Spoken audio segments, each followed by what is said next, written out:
everyone, in this class we are going to learn about equivalent fraction. आज के class में हम equivalent fraction के बारे में जानेंगे। तो चलिए शुरू करते हैं आज का क्लास।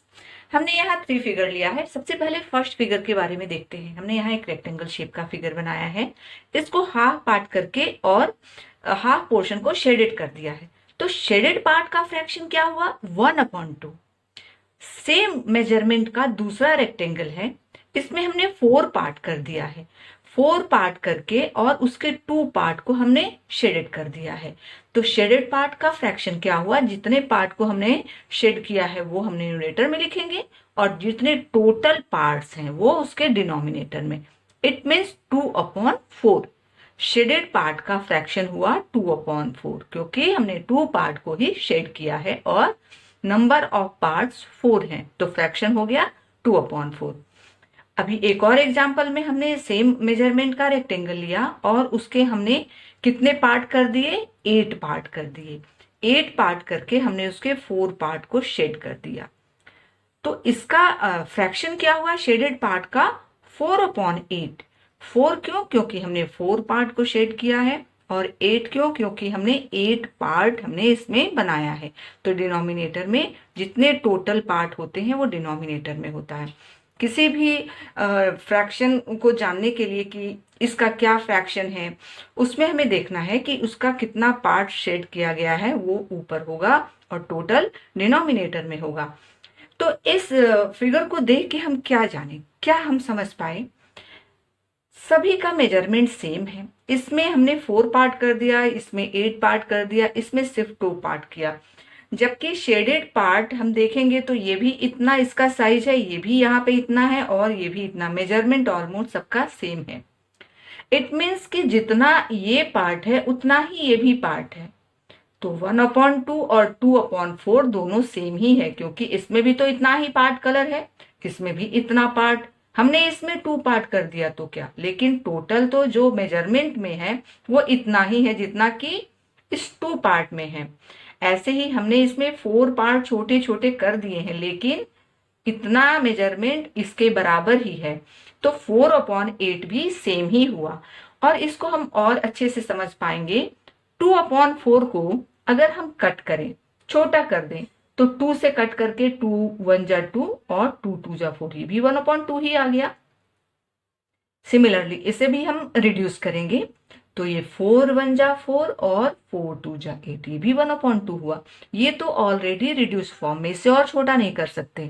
तो हमने इसको रिड्यूस करके भी देखा कि 1/2 ही तीनों की वैल्यू है। इट मीन्स इस फिगर से बिल्कुल क्लियर है कि इक्विवेलेंट फ्रैक्शन क्या होता है। अगर उसमें कितने पार्ट कर दिए तो भी उससे कोई फर्क नहीं है, उसकी वैल्यू हमारी सेम है। तो 1/2 is equal to 2/4 equal to 4/8। ऐसे भी कुछ और भी एग्जाम्पल हम ले सकते हैं, जैसे कि 5/10। 5/10 को भी छोटा हम करें रिड्यूस फॉर्म, तो 5 1 जा और 5 2 जा। तो इस तरह से हमने देखा कि जो भी नंबर डिनोमिनेटर में इसके डबल है तो वो 1/2 के बराबर ही आएगा। दूसरे एग्जाम्पल में भी हम देख सकते हैं, बड़े एग्जाम्पल में देख सकते हैं। यहाँ पे 25 है और यहाँ पे 50 है, तो 25 से ये डबल है 50। इसको हम छोटा भी कर सकते हैं, 25 1 जा और 25 2 जा 50, 1/2 ही आया।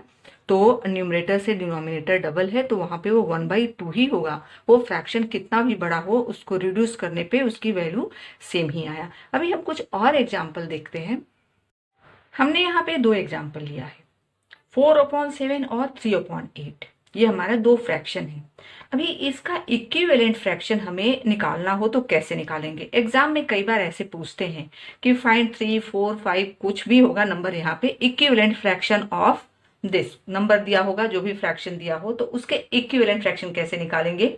अभी 4/7 का हमें इक्विवेलेंट फ्रैक्शन निकालना है, तो हमें क्या करना है? सबसे पहले न्यूमरेटर में जिस नंबर को मल्टीप्लाई करेंगे उसी नंबर से डिनोमिनेटर में मल्टीप्लाई कर देंगे। वो डिपेंड करता है, कोई भी नंबर हो सकता है। पहला हम ले ले 4/7 में हमने 2 से मल्टीप्लाई कर दिया और नीचे भी यहाँ पे डिनोमिनेटर में भी 2 से, हमें क्या मिल गया? 8/4 2 जा 8 और 7 2 जा 14। ये हमारा फर्स्ट इक्विवेलेंट फ्रैक्शन मिल गया।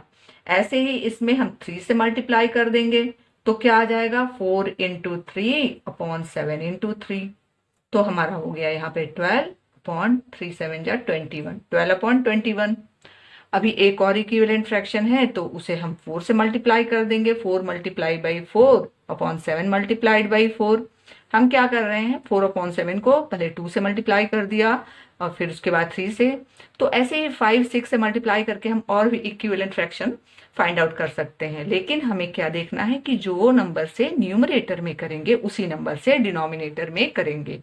तो यहाँ पे हमें मिल गया 16/28, 16/28। इट मीन्स 8/14, 12/21 और 16/28 ये सभी इक्विवेलेंट फ्रैक्शन है किसके, 4/7 के। तो इनको हम अगर रिड्यूस करेंगे तो 4/7 हमें मिलेगा। रिड्यूस करने पे, छोटा करने पे, कट करेंगे तो 4/7 आएगा। और दूसरे इक्विवेलेंट फ्रैक्शन इसके कैसे निकालते हैं, 5 से मल्टीप्लाई कर देते हैं। इसको हम 10 से भी मल्टीप्लाई कर सकते हैं। 4 को 10 से मल्टीप्लाई कर दें और 7 को भी 10 से मल्टीप्लाई कर दें। 40/70 is also equivalent fraction of 4/7। तो नंबर सेम हो दोनों में, न्यूमरेटर डिनोमिनेटर में, बस कोई भी नंबर को मल्टीप्लाई करेंगे तो वो उसका इक्विवेलेंट फ्रैक्शन आ जाएगा। अभी 3/8 का भी देख लें तो 3/8 में भी हम स्टार्ट 2 से ना करके कोई और नंबर से, यहाँ पे हम 5 से भी कर सकते हैं, 5 से कर सकते हैं दोनों, 5 न्यूमरेटर डिनोमिनेटर। तो अभी हमको क्या मिल जाएगा यहाँ पे, 15/40। 3 5 या 15, 8 5 या 40, ये एक हो गया इसका इक्विवेलेंट। अभी इसको हम 6 से मल्टीप्लाई कर दें, 2 से भी कर सकते हैं, 3 से भी कर सकते हैं, नंबर कोई भी हो लेकिन दोनों ऊपर और नीचे सेम हो। 3 6 = 18, 8 6 = 48, 18/48। और तीसरा इक्विवेलेंट भी निकालें कैसे, इसमें हम 10 से भी मल्टीप्लाई कर सकते हैं, न्यूमरेटर और डिनोमिनेटर दोनों में। तो यहाँ पे हो गया 30/80। इसको भी कट करेंगे तो 3/8 ही आएगा। तो 15/40, 18/48 और 30/80 ये इक्विवेलेंट फ्रैक्शन है किसके, 3/8 के। इट मीन्स इनको अगर हम रिड्यूस करें तो हमें क्या मिलेगा, 3/8। इसे भी करेंगे, इन तीनों को किसी को भी हम रिड्यूस करें तो हमें 3/8 ही मिलेगा। तो नंबर कितना भी बड़ा हो फ्रैक्शन, लेकिन उसको रिड्यूस करने पे वो आ रहा है सेम नंबर, सेम फ्रैक्शन आ रहा है, तो वो इक्विवेलेंट फ्रैक्शन हुआ। कुछ और एग्जाम्पल भी हम देखना चाहें तो हम एक और देख सकते हैं। यहाँ पे बड़ा कोई नंबर ले लें, यहाँ पे सपोज करें कि हमारा है ये 150/250। अब इसका इक्विवेलेंट फ्रैक्शन हमें निकालना हो तो सबसे पहले हम क्या करेंगे, 0 0 को कट कर देंगे। तो 15/25 is also an equivalent fraction of 150/250। अब इसे हम अगेन थोड़ा शॉर्ट कर दें, 15 को 5 3 जा, 5 से कट करेंगे और 5 5 जा, तो 3/5 is also an equivalent fraction. तो बड़ा नंबर दिया है तो उसके छोटे छोटे भी इक्विवेलेंट हो सकते हैं। अब इसका एक बड़ा भी ला सकते हैं, कैसे, 150 को हम 2 से मल्टीप्लाई करें, बन जाएगा 300, और 250 को भी 2 से मल्टीप्लाई कर दें तो ये हो जाएगा 500। इट मीन्स 150/250 का इक्विवेलेंट हो गया 300/500। तो अभी कितना इंटरेस्टिंग फैक्ट है ना, 300/500 इज ऑल्सो इक्वल टू 15/25। मतलब इतना बड़ा फ्रैक्शन देखने में लग रहा है लेकिन वो एक्चुअली 15/25 के बराबर है, क्योंकि इसको जब हम रिड्यूस करेंगे, कट करेंगे, तो उसकी वैल्यू इतनी ही आएगी। और वो ऑल्सो इक्वल टू 3/5, दोनों के 0 कट करा दें तो ये 3/5 के बराबर है। तो आई होप कि इक्विवेलेंट फ्रैक्शन का कॉन्सेप्ट आपको इन सभी एग्जाम्पल्स को सॉल्व करने के बाद अच्छे से समझ में आया होगा। और आगे और भी इसी तरह के यूजफुल वीडियो देखने के लिए हमारे चैनल को सब्सक्राइब करें, वीडियो को लाइक करें, और कोई भी डाउट है तो कमेंट बॉक्स में ज़रूर पूछें। Thank you.